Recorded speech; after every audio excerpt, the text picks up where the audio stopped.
ఇప్పుడు హరి యూనివర్సిటీలో నాతో పాటు అసిస్టెంట్ ప్రొఫెసర్ మౌనిక గారు ఉన్నారు. మౌనిక గారితో మాట్లాడదాం. హలో అండి, ఎలా ఉన్నారు?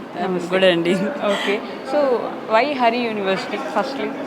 ఫస్ట్ హరి యూనివర్సిటీ ఎందుకంటే ఇక్కడ మనకు కన్హా శాంతివనం ఉంది కదండి, లైక్ ఒక స్పిరిచువల్ ఆర్గనైజేషన్ ఇది.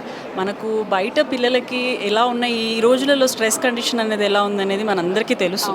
So at the same time ఇక్కడ మనకు ఈ హరి ఎందుకు అని అంటే మనకు కన్హా శాంతివనం 164+ కంట్రీస్లలో కూడా మనకు మొత్తం మెడిటేషన్ సెంటర్స్ ఉన్నాయి. సో మనకు ఏదైనా అబ్రాడ్కి వెళ్ళి మీరు ఏదైనా చేసుకోవాలనుకున్నా, లేకపోతే you have a very good infrastructure here, academic policy అంతా కూడా మంచిగా ఉందన్నమాట ఇక్కడ మనకు. అంటే ఇప్పుడు అన్ని రీప్లేస్ చేస్తుంది అంటున్నారు కదా, ఇప్పుడు స్టూడెంట్స్ అందరికీ అదే భయం, అంటే ఫ్యూచర్ ఎలా ఉంటుంది అని చెప్పేసి వాళ్ళు ఏం చూస్ చేసుకుంటే బెటర్ అంటారు? సో ఇప్పుడు బీటెక్ కోర్సెస్ అయితే జనరల్గా ఎక్కువ మంది ఆప్ట్ చేసేది ఏఎంఎల్ తీసుకుంటున్నారు. సిఎస్సిలో వచ్చే పిల్లలందరూ కూడా ఆ కోర్సెస్ కోసమే వస్తున్నారు, ఎందుకంటే ఫ్యూచర్ ఈస్ అబౌట్ ఏఐ అని చెప్పేసి ఆ కోర్సెస్ ఆప్ట్ చేసుకుంటున్నారు అనమాట.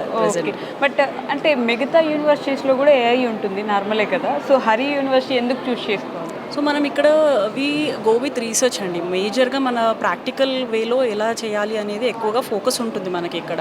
As well as if they come with any innovative ideas will create that platform to them. మనం ప్లాట్ఫామ్ ప్రొవైడ్ చేస్తాం. సో అది మనకు వేరే యూనివర్సిటీలో కూడా క్రియేట్ చేయొచ్చు వాళ్ళు కూడా. But as I said before, కన్హాలో మనకున్న మంచి కనెక్షన్స్ తోటి వాటితోటి కూడా మనము పెద్ద ప్లాట్ఫామ్స్ అనేది వాళ్ళకి తీసుకురాగలుగుతాం. ఎంత మనం క్రియేట్ చేసినా అని కూడా పిల్లలు మంచి స్కిల్ ఇంప్రూవ్ చేసుకొని వాళ్ళు మంచిగా ఏమంటారు చదువుకుంటే ఫ్యూచర్ అనేది వాళ్ళకి బాగుంటుందండి. ఓకే అండి, థ్యాంక్ యూ అండి.